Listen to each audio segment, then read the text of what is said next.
HOA Karen smashed my AI service robot minutes later. University legal hit her with federal charges. The morning sun barely crept over the manicured lawns of Willow Creek, a gated community where every blade of grass seemed to bow to the HOA's iron rule.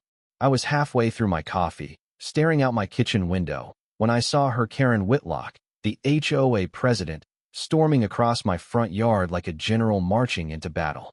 Her pastel pink tracksuit was an assault on the eyes, and her clipboard was clutched like a weapon. I knew trouble was coming, but I didn't expect it to escalate into federal charges by lunchtime. My name's Ethan Caldwell, a 27-year-old grad student at Willow Creek University, working on my PhD in AI ethics. To pay the bills, I'd built a side hustle, an AI-powered service robot named Buddy. He was a sleek, 4-foot-tall marvel of engineering, designed to deliver groceries, walk dogs, and even tutor kids in math. Buddy was my pride and joy, a testament to sleepless nights coding and soldering in my garage. The neighborhood loved him except for Karen. Karen had been gunning for Buddy since day one. "He's a menace," she'd shriek at HOA meetings, her voice sharp enough to cut glass. "Robots don't belong in Willow Creek. They're unnatural." I tried reasoning with her, explaining Buddy's safety protocols and how he'd passed every university oversight test. But Karen didn't care about facts. She cared about control. And when she saw Buddy rolling down the sidewalk that morning, delivering Mrs. Nguyen's groceries, something in her snapped. I watched, frozen, as Karen charged at Buddy like a linebacker. She raised her clipboard high, her face twisted in righteous fury, and brought it down with a sickening crack. Buddy's front panel shattered, exposing wires and circuits. He let out a pitiful beep, his LED eyes flickering. "Take that, you soulless tin can!" Karen screamed, slamming the clipboard again. Sparks flew. Neighbors poked their heads out, gasping. I dropped my coffee mug and sprinted outside. "Karen, what the hell?" I yelled, my voice cracking with rage. Buddy was twitching on the ground, his wheels spinning uselessly. Years of work, thousands of dollars, my entire future smashed in seconds. Karen spun toward me, her eyes blazing. "You're lucky I didn't sue you for bringing that thing into our community," she spat. "It's a violation of HOA Code 17.3 unsanctioned mechanical devices." I was shaking, fists clenched, but I knew better than to escalate. "You just destroyed my property," I said, pulling out my phone to record. "This is going to court." Karen scoffed, tossing her clipboard onto my lawn. "Good luck, kid. I am the law around here." She strutted off, leaving Buddy in pieces and my heart in my throat. I knelt beside Buddy, my hands trembling as I tried to assess the damage. His core processor was fried, his sensors crushed. He was gone. But as I cradled his broken frame, something caught my eye, a tiny red light blinking on his chest. His backup camera. Buddy had recorded everything. A spark of hope flared in my chest. Karen didn't know it yet, but she'd just dug her own grave. I hauled Buddy's remains to my garage and called the university's legal department. Willow Creek University wasn't just my school. It was the biggest employer in town and the owner of the land Willow Creek was built on. My advisor, Dr. Patel, had warned me about Karen's vendetta, but even she didn't expect this. "Ethan, get that footage to legal ASAP," she said over the phone. "If Buddy was registered as university property, this isn't just vandalism, it's a federal offense." See, Buddy wasn't just my side project. He was part of a DARPA-funded research grant, classified as government property under the university's contract. Smashing him wasn't like keying a car. It was like torching a federal asset. I uploaded the footage to the university's secure server, my hands still shaking, and waited. An hour later, my doorbell rang. I opened it to find two men in suits, badges clipped to their belts. "Mr. Caldwell, we're with the university's legal counsel, working with federal authorities. We need to discuss the incident involving your robot." My stomach flipped. This was moving faster than I'd expected. They sat me down and reviewed the footage. Karen's face was crystal clear, her clipboard swinging like a guillotine. The agents didn't blink. "This is serious," one said, scribbling notes. "Ms. Whitlock's actions constitute destruction of federal property, a felony under 18 U.S.C. Section 1361. We're issuing a warrant for her arrest." I stared, my brain struggling to catch up. Arrest? Federal charges? I'd wanted justice, but this felt like a sledgehammer. By noon, the neighborhood was buzzing. Cop cars lined Karen's driveway, their lights flashing. Neighbors whispered behind their curtains as Karen was led out in handcuffs, her pink tracksuit rumpled, her face a mask of shock. "This is a mistake," she shrieked, her voice echoing down the street. "I'm the HOA president. You can't do this." The cops didn't flinch, guiding her into the back of a cruiser. I watched from my porch, a mix of vindication and unease churning in my gut. The next few hours were a blur. Reporters swarmed Willow Creek, their vans clogging the cul-de-sac. My phone blew up with texts from neighbors, some cheering, others furious. "You got Karen arrested?" read one from Mrs. Nguyen. "She's been terrorizing us for years." But another, from an anonymous number, was darker. "You'll regret this, robot boy." I ignored it, focusing on the university's promise to cover Buddy's repairs under the grant. Justice was served, right? So why did I feel like the ground was shifting beneath me? That night, I couldn't sleep. I kept replaying Karen's arrest, her screams, the neighbors' stares. I'd won, but at what cost? Then, at 2 a.m., my doorbell rang. I froze, my heart pounding. Who the hell was at my door in the middle of the night? I grabbed a baseball bat and crept to the peephole. Standing on my porch was a kid maybe 16, scrawny, with a mop of curly hair and a nervous look. I didn't recognize him. I cracked the door. "Who are you?" I asked, keeping the bat in sight. The kid swallowed hard, his eyes darting. "I'm Dylan," he said. "Karen's son." My grip tightened on the bat. Karen had a kid? I'd never seen him at HOA meetings or around the neighborhood. "What do you want?" I asked, my voice sharp. Dylan's hands shook as he held up a USB drive. "I know what my mom did was wrong," he said, his voice barely above a whisper. "But you need to see this. It's about your robot. And it's not what you think." My stomach dropped. A twist I hadn't seen coming. I let him in, against my better judgment, and plugged the USB into my laptop. The screen lit up with security footage not from Buddy, but from a camera on Karen's porch. It showed Buddy rolling down the sidewalk the morning of the attack, delivering groceries. But then, something made me lean closer. Buddy's movements were off. His wheels jerked erratically, and his arm twitched like he was glitching. A chill ran down my spine. Had someone tampered with him? The footage cut to a grainy clip of a figure in a hoodie sneaking into my garage 2 nights before. They were carrying a laptop and a cable, plugging into Buddy's charging port. I couldn't see their face, but Dylan's voice cut through my shock. "That's not my mom," he said. "She's awful, but she's not a hacker. Someone else messed with your robot, and I think they wanted her to lose it." My head spun. Was Dylan telling the truth? Or was this a desperate ploy to save his mom? I looked at him, his eyes wide with fear, and realized he was just as lost as I was. "Why are you showing me this?" I asked. Dylan hesitated, then said, "Because my mom's all I've got. And if she goes to prison, I'm screwed. But I also know she's wrong. I don't know what's right anymore." I sat back, the weight of his words sinking in. Karen wasn't just the HOA tyrant. She was a mom, flawed and human. And now, someone else was in the shadows, pulling strings I hadn't even noticed. The victory I'd felt hours ago tasted like ash. What had I started? The next morning, I met with Dr. Patel at the university.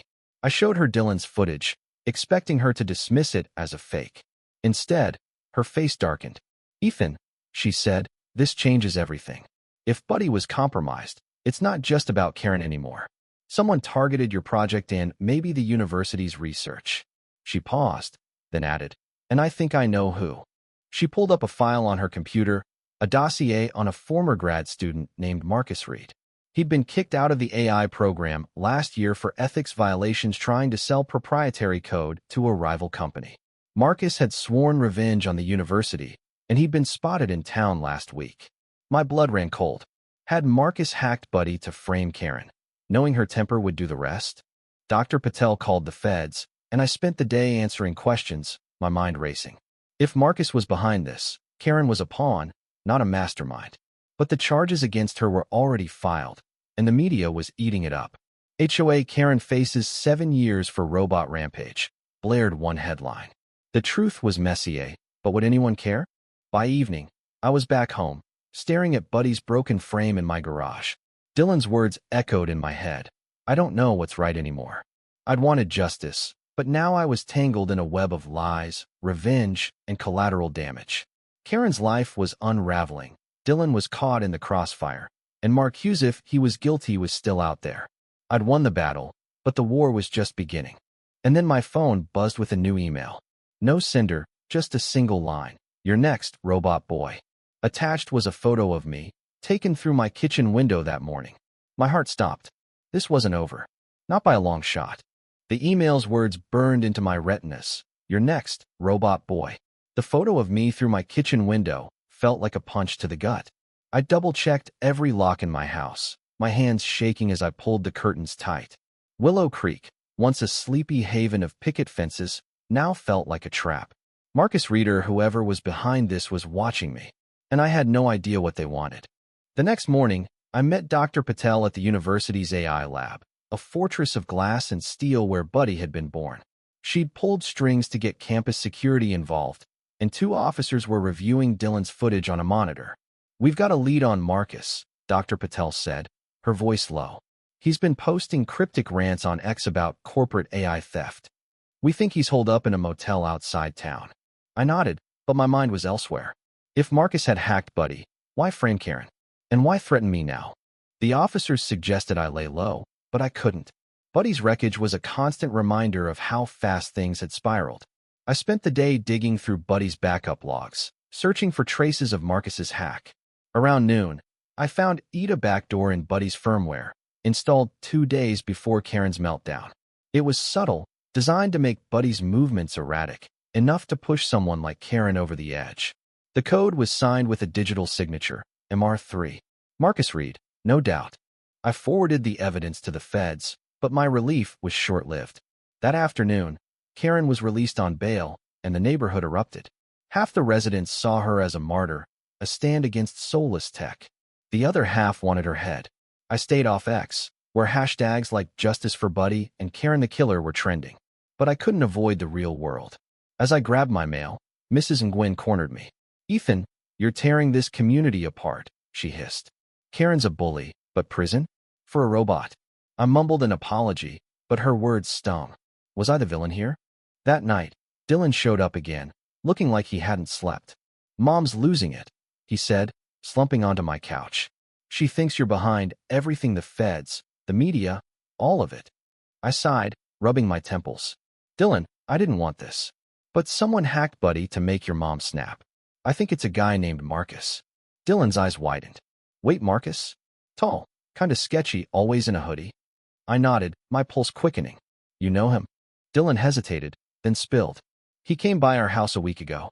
Said he was a reporter, wanted to talk about the HOA. Mom brushed him off, but I saw him messing with his laptop in his car afterward. I thought he was just weird." My jaw clenched. Marcus had been scoping Karen out, planting the seeds for chaos. But why her? And why Buddy? The answer came the next day, in a way I never expected. Dr. Patel called me to the lab, her voice tight. "Ethan, we found something in Buddy's source code. It's bigger than Marcus." She showed me a hidden subroutine buried deep in Buddy's AI, one I hadn't written. It was a data siphoning protocol designed to collect user info, names, addresses, even credit card numbers from anyone Buddy interacted with. My stomach churned. Buddy was a Trojan horse, and I'd been too naive to see it. "Who put this in?" I asked, my voice barely audible. Dr. Patel's face was grim. "We traced it to a shell company tied to a rival university. They're after our DARPA grant. Marcus was just a hired gun." I felt like the floor had dropped out. My project, my dream, had been weaponized. And Karen? She was collateral damage in a corporate war. The feds moved fast. They raided Marcus's motel, finding laptops full of hacked code and emails linking him to the shell company. He sang like a canary, confessing to tampering with Buddy to discredit my research and tank the university's grant. But the damage was done. Karen's trial was still looming, and the media had painted her as a Luddite lunatic. I couldn't shake Dylan's words. "She's all I've got."